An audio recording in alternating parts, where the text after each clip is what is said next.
Good afternoon and welcome back. I'm Marcus Peter.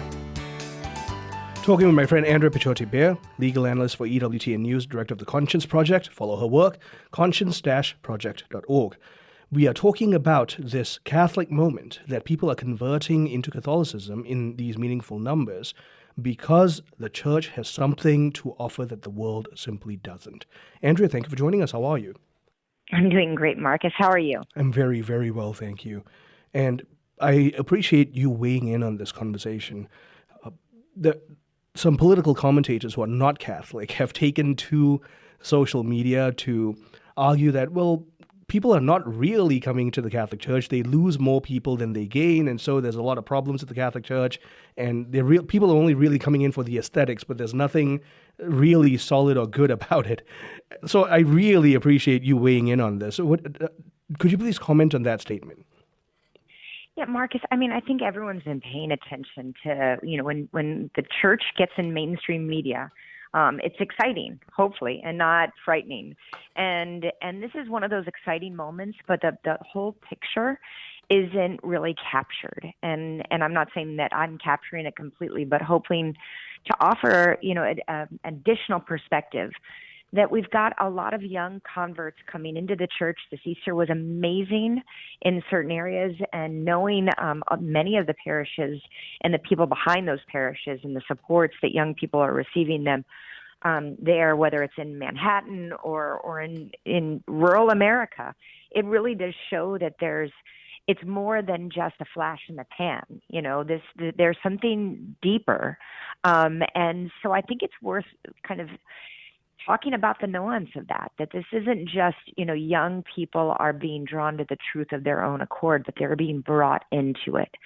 And they're being brought into it by a church in the United States, which really has, kind of decades been working on this issue of I guess the new evangelization, we should call it, for its right words. We're reaching not only out to the peripheries, but we're also bringing people into a greater understanding of the faith through charity, through an intellectual encounter with the truths of the faith, and also through kind of the vibrant contemplative religious orders as well. So it's kind of both we're in the world and not of it.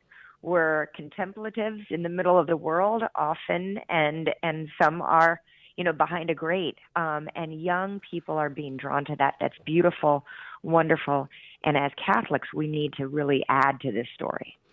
Is the draw to the Catholic Church aesthetic? Is there some truth to that? I think God gave us senses for a reason, right? It's to engage and to see His creative beauty, and it is awe-inspiring. That's why people go to art museums and galleries. That's why people that aren't even believers are drawn to see the beauty that's found in the Sistine Chapel, because there's this connection that we have through what is beautiful with the creator of beauty. And so I don't think it's superficial at all. I think it's a total human and God-driven thing, that the beautiful aesthetics of the liturgy are drawing people to it. We use the phrase the smells and the bells, but those are given to us to kind of connect us with the heavens. And so I don't think we can discount the role of a beautiful liturgy, of sacred art and sacred music, and I don't think that it's dumbing down the faith. I think it's just really pointing us to the creator of all that's beautiful. Of course, the draw is also more than aesthetic. Can you please speak to, for example, the doctrine of the church? Why is that becoming such a draw now? I think that relativism is the biggest kind of ideology of our culture today. And I remember Pope Benedict really said we had to fight against relativism. The Catholic Church offers truth. And anyone that's raised children know that kids need rules, and we are children of God, and we need some clear guidance on how to live our lives in fruitful and healthy ways. And the Catholic Church doesn't waver on some of these essential questions about the human person, human dignity, life. And so that clarity, I think many people, it's interesting, especially young people who are kind of steeped in a relativistic world, steeped in kind of an isolation through technology, are being drawn to eternal truths, to clarity. It should draw all of us, but it's most resonating with the people that have been kind of were raised and grown up in a world that didn't have anything to hold on to. So it makes perfect sense that those are going to be the greatest numbers. They're not the only numbers of people who are coming into the church. Just last year in my parish, I was at a confirmation of a very young 95-year-old who came into the church. And it was wonderful because she was earnest about seeking the truth and finally found towards the end of her life that it was kind of best safeguarded in the Catholic Church. Can you also talk about the stability that the church is offering that clearly these young people are seeking and can't find anywhere else?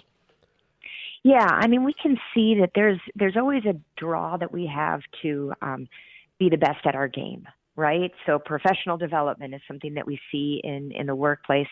The church is offering almost not only through the parish and strong dioceses, but also organizations to help Catholics live their Catholic faith well and coherently, consistently, and with clarity. I mentioned in a piece that I wrote for the Register about two particular groups that I love, the Leonine Forum that started in Washington but has fellowships in the major cities, New York, Chicago, LA, Dallas, and Denver, where these young professionals are working in cohorts to understand the church's social teaching and serious moral formation. We also see it in groups like the Tepeyac Leadership Initiative, based in Phoenix, that's working not only in the U.S. but globally to helping young people better understand their faith, how it integrates into a life, a coherent life, well lived, and doing so in community. This isn't just for individual study, although that's very important, but we need to do so in community as a church. And I think that the church is offering family to those that seek her. Is there maybe a surge of studying of history? Are people realizing that the Catholic Church contributed a tremendous amount to Western civilization, and so there's an appreciation for that too?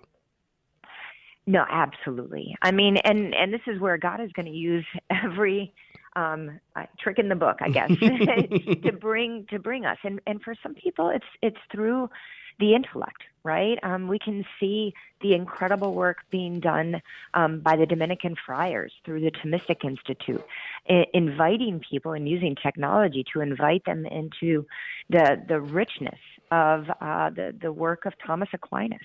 And also historically, as you mentioned, the imprint of the church on Western civilization, not just through the sciences and the arts, but also a stabilizing force. And we can look at it too.